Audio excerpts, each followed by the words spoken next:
Shalom Bapak Ibu semua yang dikasihi Tuhan. Pada pagi hari ini kita akan melanjutkan pembacaan firman Tuhan dari Yohanes pasal yang ke-10 ayat 1 sampai yang ke-42. Yohanes 10. Aku berkata kepadamu, sesungguhnya siapa yang masuk ke dalam kandang domba dengan tidak melalui pintu, tetapi dengan memanjat tembok, ia adalah seorang pencuri dan seorang perampok. Tetapi siapa yang masuk melalui pintu, ia adalah gembala domba. Untuk dia, penjaga membuka pintu, dan domba-domba mendengarkan suaranya, dan ia memanggil domba-dombanya masing-masing menurut namanya, dan menuntunnya keluar. Semua domba telah dibawanya keluar. Ia berjalan di depan mereka, dan domba-domba itu mengikuti dia, karena mereka mengenal suaranya. Tetapi seorang asing pasti tidak mereka ikuti, malah mereka lari daripadanya, karena suara orang-orang asing tidak mereka kenal. Itulah yang dikatakan Yesus dalam perumpamaan kepada mereka. Tetapi mereka tidak mengerti apa maksudnya ia berkata demikian kepada mereka. Maka kata Yesus sekali lagi, Aku berkata kepadamu, sesungguhnya akulah pintu ke domba-domba itu. Semua orang yang datang sebelum aku adalah pencuri dan perampok, dan domba-domba itu tidak mendengarkan mereka. Akulah pintu, barang siapa masuk melalui aku, ia akan selamat dan ia akan masuk dan keluar dan menemukan padang rumput. Pencuri datang hanya untuk mencuri dan membunuh dan membinasakan. Aku datang supaya mereka mempunyai hidup dan mempunyai dalam segala kelimpahan. Akulah gembala yang baik. Gembala yang baik memberikan nyawanya bagi domba-dombanya.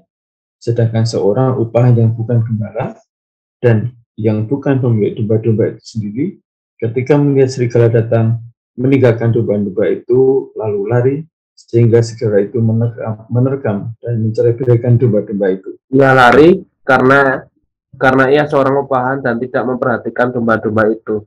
Akulah gembala yang baik, dan aku mengenal domba-dombaku, dan domba-dombaku mengenal aku, sama seperti Bapa mengenal aku, dan aku mengenal Bapa, dan aku memberikan nyawaku bagi domba-dombaku. Ada lagi padaku domba-domba lain yang bukan dari kandang ini. Domba-domba itu harus kutuntun juga, dan mereka akan mendengarkan suaraku, dan mereka akan menjadi satu kawanan dengan satu gembala.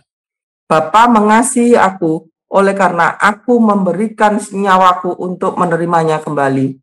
Tidak seorang pun mengambilnya daripadaku, melainkan aku memberikannya menurut kehendakku sendiri. Aku berkuasa memberikannya dan berkuasa mengambilnya kembali. Inilah tugas yang kuterima dari Bapakku. Maka timbullah pula pertentangan di antara orang-orang Yahudi karena perkataan itu. Banyak di antara mereka berkata, ia kerasukan setan dan gila. Mengapa kamu mendengarkan dia? Yang lain berkata, itu bukan perkataan orang yang kerasukan setan. Dapatkah setan memelekkan mata orang buta? Tidak lama kemudian tibalah hari raya pentabisan Bait Allah di Yerusalem, ketika itu musim dingin. Dan Yesus berjalan-jalan di Bait Allah di Serambi Salomo. Maka orang-orang Yahudi mengelilingi dia dan berkata kepadanya, berapa lama lagi engkau membiarkan kami hidup dalam kebimbangan? Jikalau engkau Mesias, katakanlah terus terang kepada kami.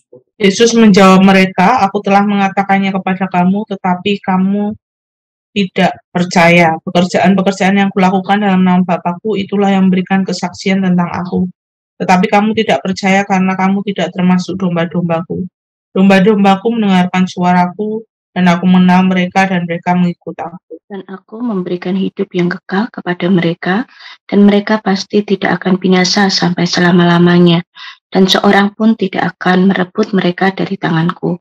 Bapakku yang memberikan mereka kepadaku lebih besar dari siapapun, dan seorang pun tidak dapat merebut mereka dari tangan Bapa.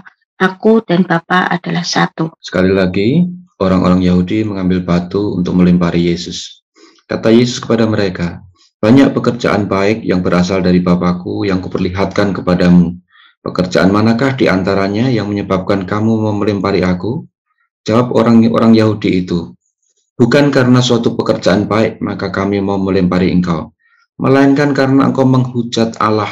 Dan karena engkau sekalipun hanya seorang manusia saja, menyamakan dirimu dengan Allah. Kata Yesus kepada mereka, "Tidakkah ada tertulis dalam kitab Taurat kamu, Aku telah berfirman, kamu adalah Allah." Jikalau mereka kepada siapa firman itu disampaikan, disebut Allah, sedang kitab suci tidak dapat dibatalkan. Masihkah kamu berkata kepada Dia yang dikuduskan oleh Bapa dan yang telah diutusnya ke dalam dunia, engkau menghujat Allah, karena aku telah berkata, aku anak Allah. Jikalau aku tidak melakukan pekerjaan-pekerjaan Bapakku, janganlah percaya kepadaku. Tetapi jikalau aku melakukannya dan kamu tidak mau percaya kepadaku, percayalah akan pekerjaan-pekerjaan itu, supaya kamu boleh mengetahui dan mengerti bahwa Bapa di dalam aku dan aku di dalam Bapa.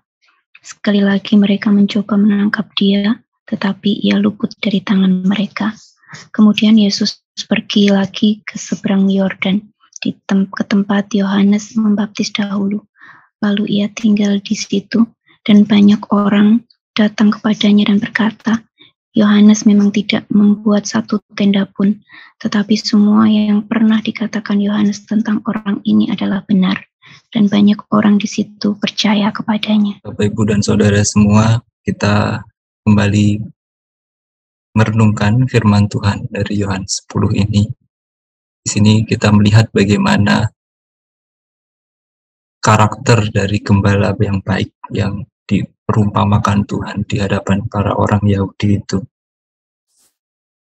yang mempunyai ciri-ciri masuk melalui pintu, penjaga mengenal dan membuka pintu, memanggil menurut namanya, domba-domba dipanggil menurut namanya. Kalau kita melihat seperti ini, pada waktu itu kita melihat karakter gembala yang mengenal, bahkan saking dekatnya itu dia memberi nama kepada dombanya dan menuntunnya di ayat yang ketiga, dan dia berjalan di depan domba. Tidak hanya itu, seorang gembala yang baik memberikan keselamatan dan memberikan kehidupan bagi domba itu, walaupun harus merelakan nyawanya. Di sisi lain kita juga belajar bagaimana kitab ini juga ingin menyampaikan bahwa domba Kristus, anak-anak Tuhan, itu juga punya karakter yang tidak asal mengikuti orang asing.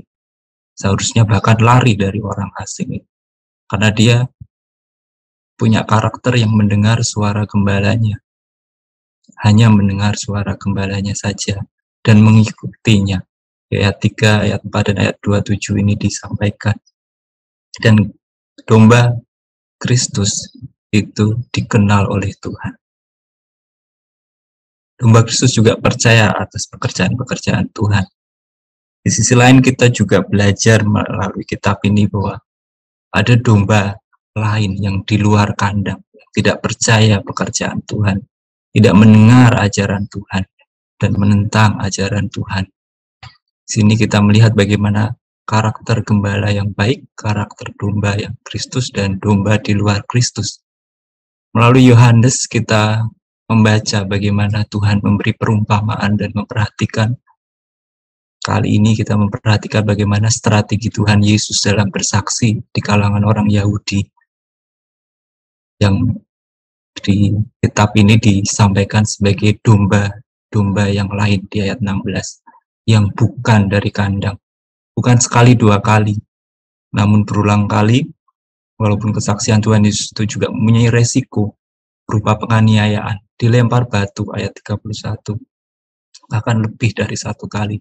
Namun Tuhan Yesus betul-betul tahu panggilannya. Tuhan Yesus betul-betul gembala yang baik. Tuhan menunjukkan identitas sebagai gembala yang baik, karena tertulis juga bahwa domba-domba itu, domba-domba yang di luar kandang, harus kutuntun juga, dan mereka akan mendengarkan suaraku, dan mereka akan menjadi satu kawanan dari satu gembala. Kita melihat bagaimana konsistensi Tuhan Yesus dalam menyaksikan Injil Kerajaan Allah, bahwa Dia adalah Mesias.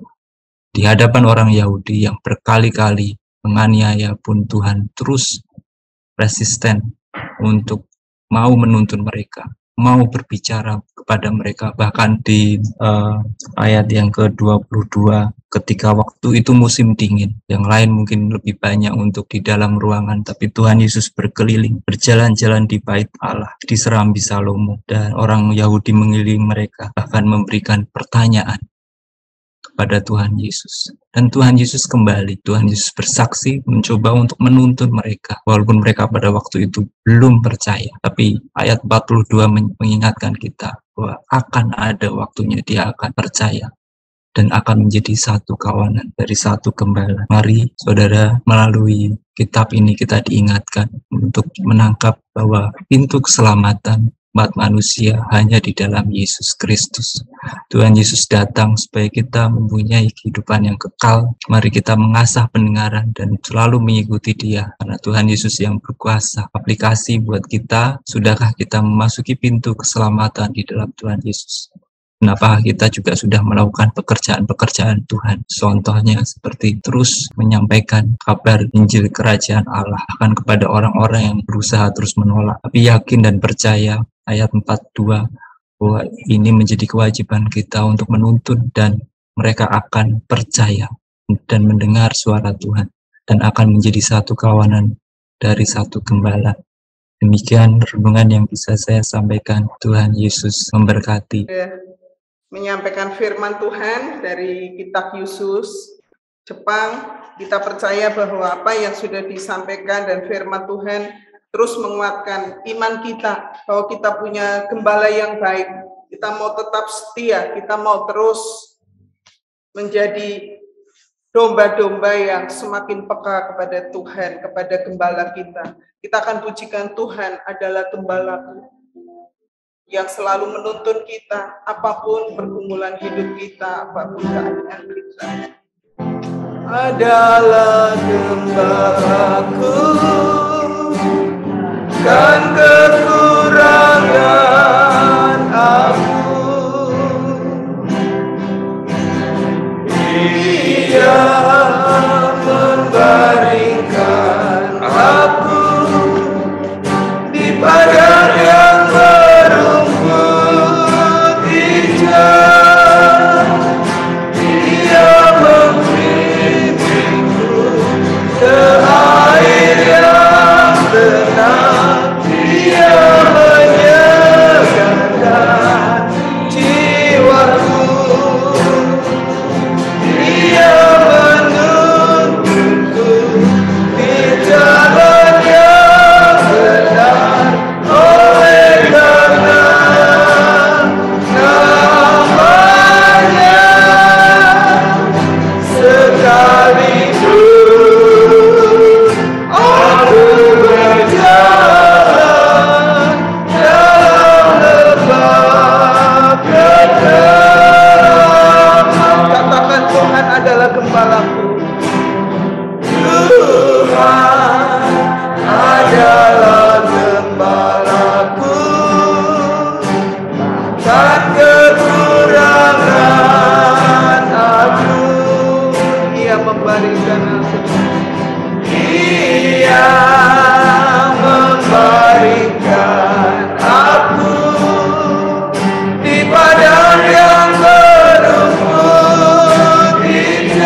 mengucap syukur kepada Tuhan, karena kita sudah menjadi milik gembala yang baik. Kita terus mau percaya kepada Dia, karena Dia selalu menuntun kita di dalam jalan yang benar. Kita juga terus berdoa supaya kita dipakai Tuhan untuk mencari domba-domba yang hilang. Kita mau berdoa buat keluarga kita yang masih terhilang dan saat ini tidak dalam jalan kebenaran. Baik itu suami, baik itu istri, baik itu anak-anak kita, keluarga kita boleh kembali kepada gembala yang agung. Mari kita bersama bersyukur dan berdoa.